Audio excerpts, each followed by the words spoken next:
Hello and welcome to another video lecture of mechanical vibrations. In this lecture, we will discuss the two practicals from the mechanical vibrations workbook, that is practical 3 and practical 4. It should be noted that these two practicals are related to the dynamic balancing machine, which resides in the mechanical vibrations lab.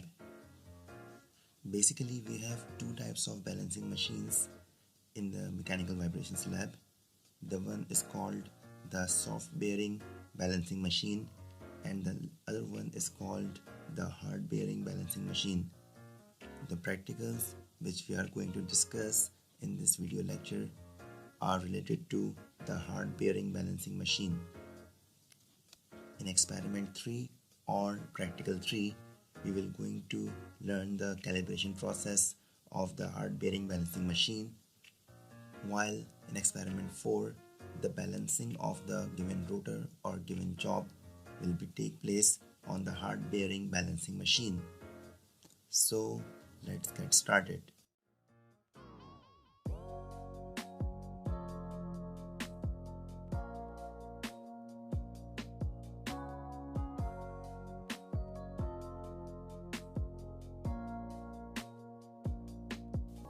First, we have experiment number 3. The objective of this experiment states that to calibrate hard bearing balancing machine by internal calibration process. So first discuss the theory related to this practical, that is calibration, which is the prime objective of this experiment. Basically, calibration could be a comparison between measurements. The one measurement which is made with the one device and another measurement which is made in a similar way as possible with a second device. The device with the known or assigned correctness is called the standard, while the second device is called the unit under test or test instrument. When it comes to the practical application of the calibration process, we come to know that calibration is used to check whether the measurements made by the machine remain within the standard values or not. By calibration, the work and performance of machines within their specifications is verified. Therefore, when the calibration is done in the right way, the processes become faster with less errors. During calibration, it is also important to make sure that the measurements taken during the period is also valid, which means that whatever values are taken during the calibration process are the values that are accepted to be the most accurate and precise. So that's a brief theory related to calibration. Next, we have the concept of balancing. Basically, balancing is a procedure in which the mass distribution of a rotor of any rotating machinery is assessed, and if required, this mass distribution is adjusted via addition or subtraction of weight to ensure that the vibration of the machine or the forces on its bearings are within the specified limits. We have two types of balancing. Number 1 is the static balancing and number 2 is the dynamic balancing. In static balancing, the center of gravity of an object is on the axis of rotation. This allows the object to remain stationary with the axis horizontal without the application of any braking force. Static balancing has no tendency to rotate due to the force of gravity. Next, we have dynamic balancing. Dynamic balancing occurs when the rotation does not produce any resultant centrifugal force or couple.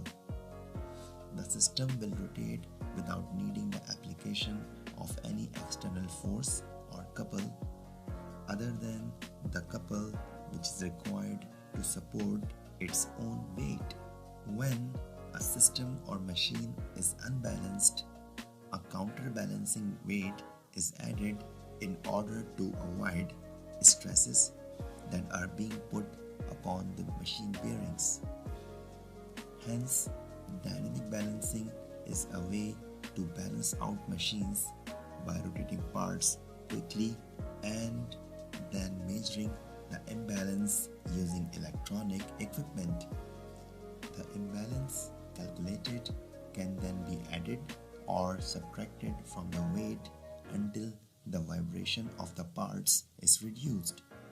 For a given rotor having mass m and radius r, the following relationship applies. M into E is equal to M into R,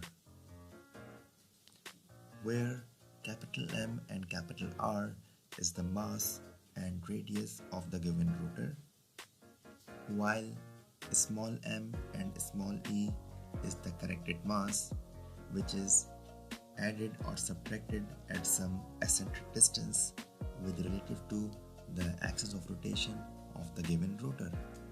So that's a brief theoretical introduction related to this experiment. Now we will learn about the calibration process of the hard bearing balancing machine.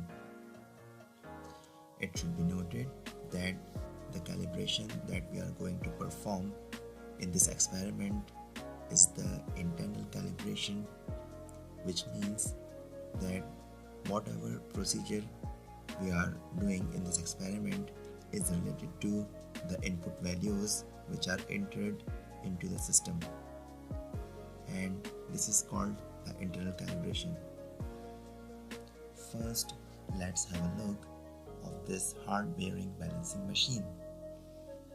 As it is shown in the picture that the machine is composed of two main parts.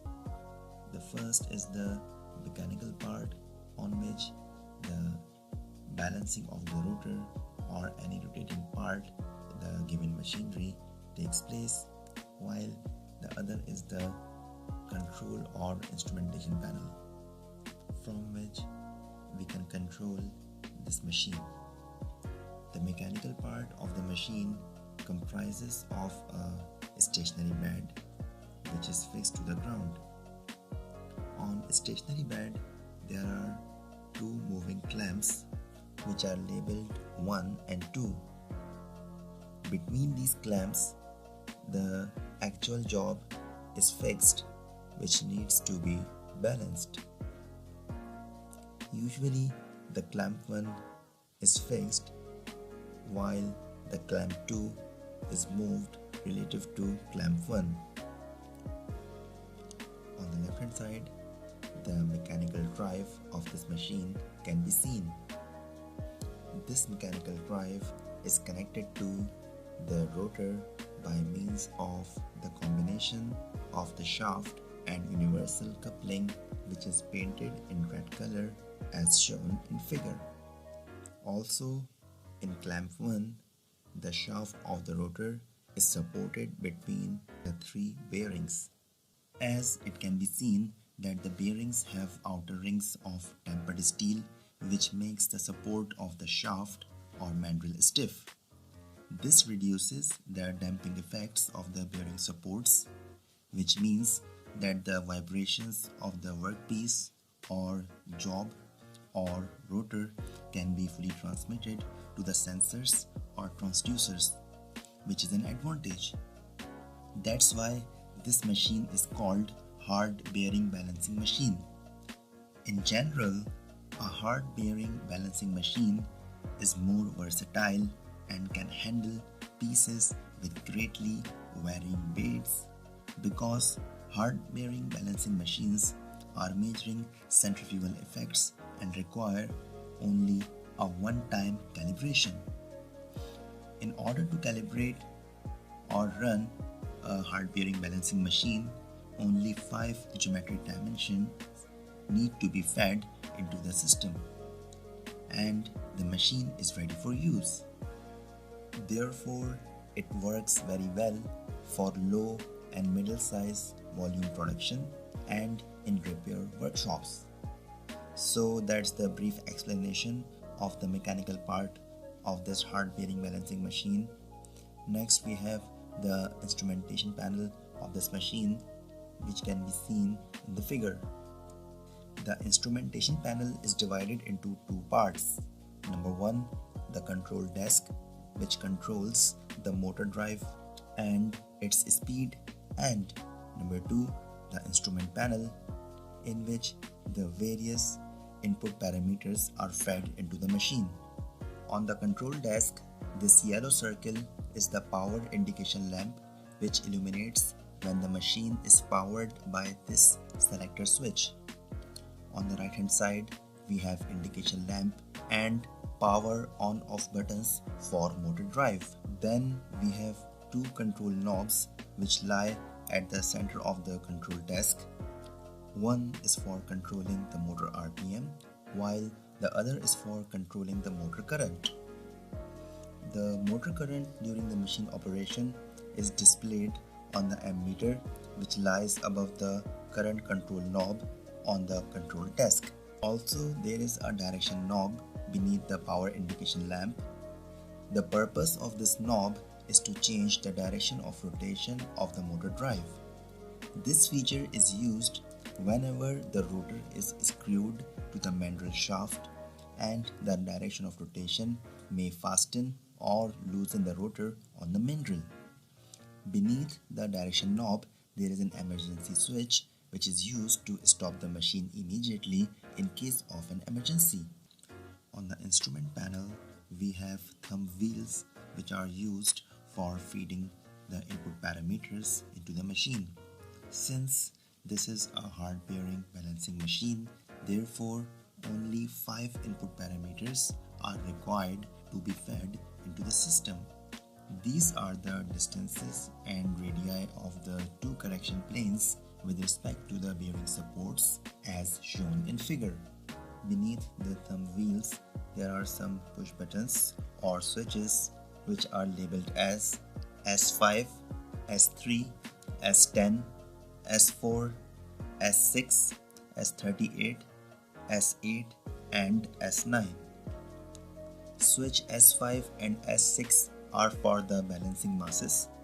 When a mass is added to the rotor or rotors, switch S5A and S6N are pressed. On the other hand, when a mass is removed from the rotor for balancing, then switch S5B and S6P are pressed. Switch S3 and S4 are for balancing planes. When the balancing planes, that is the rotor or rotors, are inside the bearing supports, switch S3D and S4L are pressed. When the balancing planes are outside the bearing supports, then switch S3C and S4M are pressed. Since in our case the rotors, that is the balancing planes, are inside the bearing supports, then switch S3D will be pressed. Then we have switch S10, which is for number of rotors or correction planes. For a single correction plane, switch S10H will be pressed. For two correction planes, switch S10G will be pressed. Since we are using two rotor discs, therefore switch S10G is already pressed. Switch S38A is for test RPM. It is used when we are doing the internal calibration of the machine. Switches S8, B, C, D and E are for the motor RPMs. Switch S9 is used when we need to freeze the readings on the instrument panel. That means after pressing this switch, all the readings on the instrument panel will be intact even the machine is stopped. Above these switches, there are thumb wheels which are labeled as R1, R2, A, B and C. Thumb wheels R1 and R2 are for the radii of the two correction planes, which is in this case are 117 millimeters both. Thumb wheels A and C are for the distances from the center of correction planes to the center of bearing supports, which is in this case 70 millimeters. That is for the both correction planes. While thumb wheel B is the center to center distance between the two correction planes, which is in this case 283 millimeters. Switch S1 is for the machine sensitivity and its results are displayed on the screens P3 and P4 for both correction planes respectively in grams. On the top of the instrument panel, there are two volumetric measurement systems, one for each balancing plane. A floating pointer on these systems indicates the position of unbalanced mass on each rotor or correction plane. So, after understanding the machine operations and instrument panel, let's move to the calibration procedure as follows. Number 1. Depress the push button S38. This switch position allows an operational check of the unit with the machine at a standstill position. Deviations of the indication of amount plus minus 3 scale divisions are admissible. A more accurate check of amount indication can only be performed by means of a test rotor. For calibration procedure, following switches will be in depressed position. Switch S5B, switch S6P, switch 8E, while switch S9 is not to be depressed, since switch S9 is for freezing the readings on the instrumentation panel. Then set the thumb wheels A, B, C to 300 and thumb wheels R1 and R2 to 100. After applying this procedure, then check the volumetric measurement system for unbalanced measurement. After that, depress the switch S10G, while the switch S1 will be set to minimum. Depress the switch S3C and D. Also depress the switches S4L and M. So after applying the above calibration procedure, following indications will be displayed on the volumetric measuring system of both correction planes as follows. Size approximately 40 divisions at an angle approximately 315 degrees. The sensitivity or the scale division depends upon the pedestals and vibration pickups. So that's the end of experiment number 3, in which we perform the internal calibration on the hard bearing balancing machine.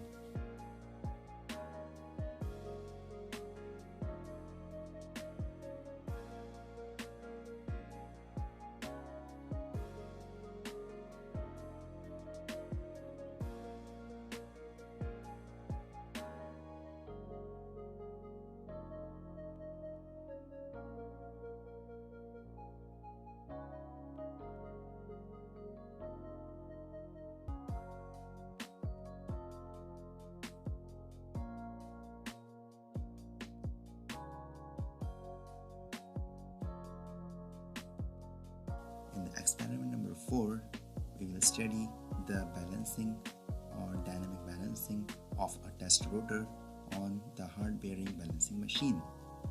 So before starting the experiment number 4, the following theory needs to be covered. First, we have the concept of unbalancing or rotatory unbalance, which is inherent in every rotating machine part.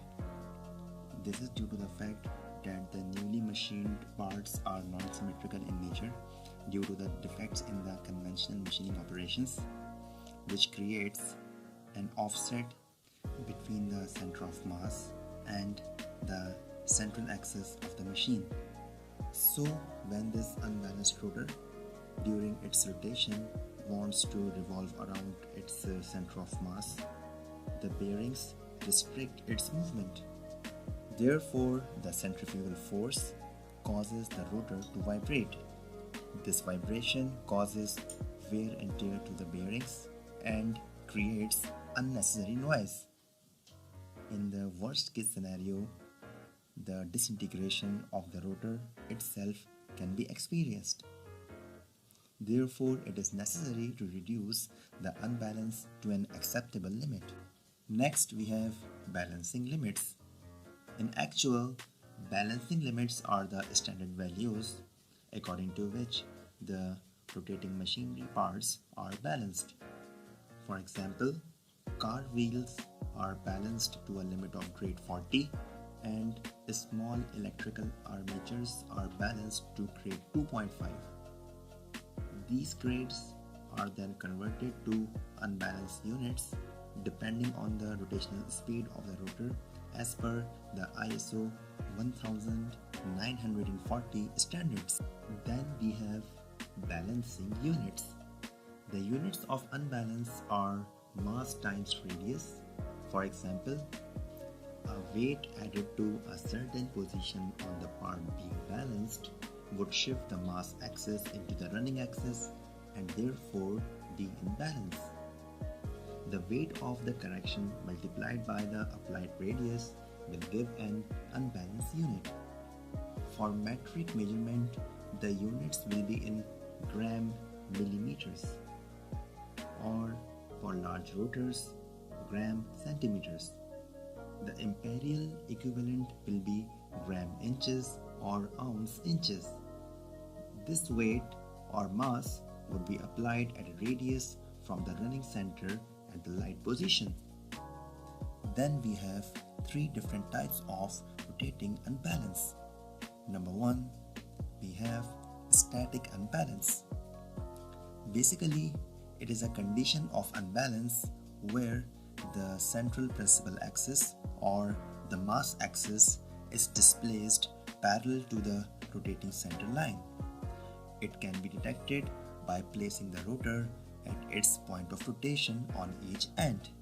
The heavy side of the rotor will swing to the bottom. Next, we have couple unbalance. In this case, the central principal mass axis intersects the rotating center line. Therefore, the two unbalances exist at 180 degrees apart but in different planes. Therefore, unlike static unbalance, couple unbalance cannot be detected by allowing the rotor to spin freely. Next, we have dynamic unbalance. It is the most common type of unbalance and it is defined simply as the unbalance where the central principal axis and the rotating center line do not coincide or touch. Therefore, as a result, the central principal axis is both tilted and displaced from the rotating center line. So that's the brief theoretical introduction of experiment number 4. Now we will move towards the demonstration of this practical. In this practical demonstration, we will use a disc type rotor for the demonstration of rotating unbalance. Then comes the procedure of this experiment as follows. Number 1. Switch on the machine but do not start the drive. That is, the rotor should be at standstill position. Number 2.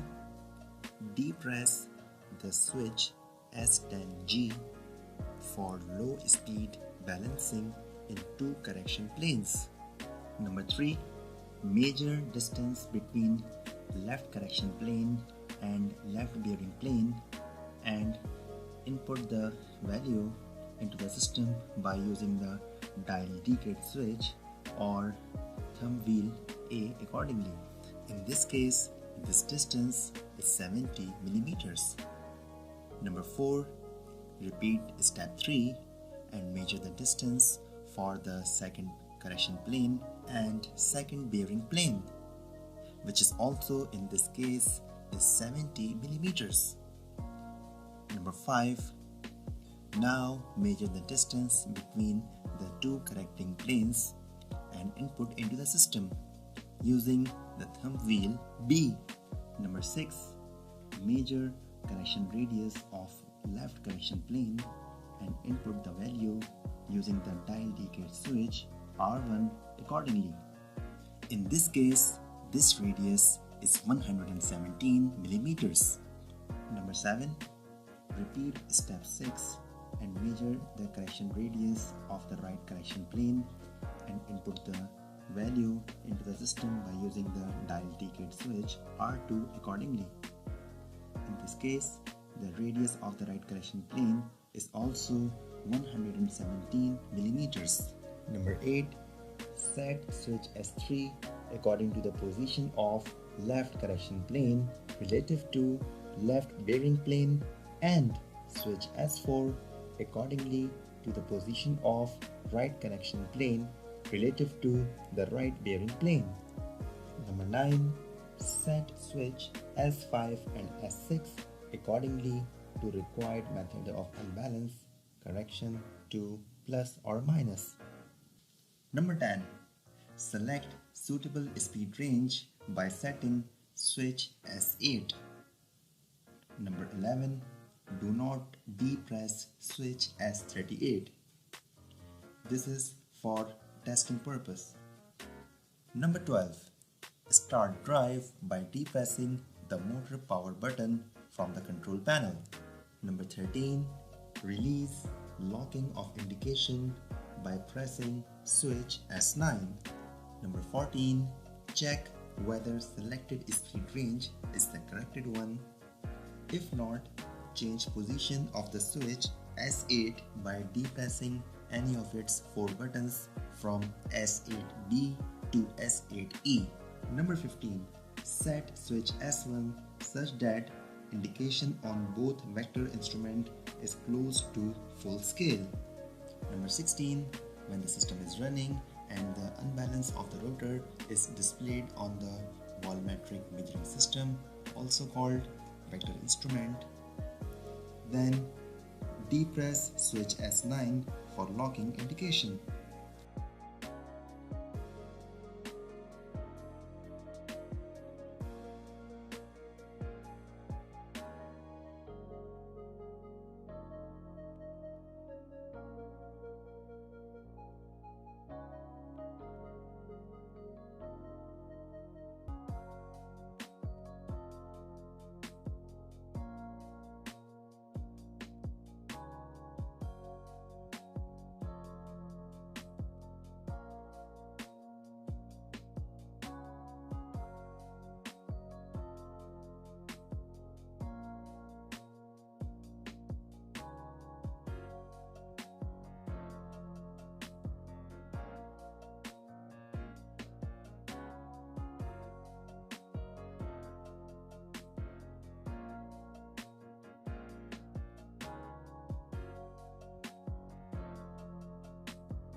Number 17. Switch drive to brake and stop rotor from the control panel.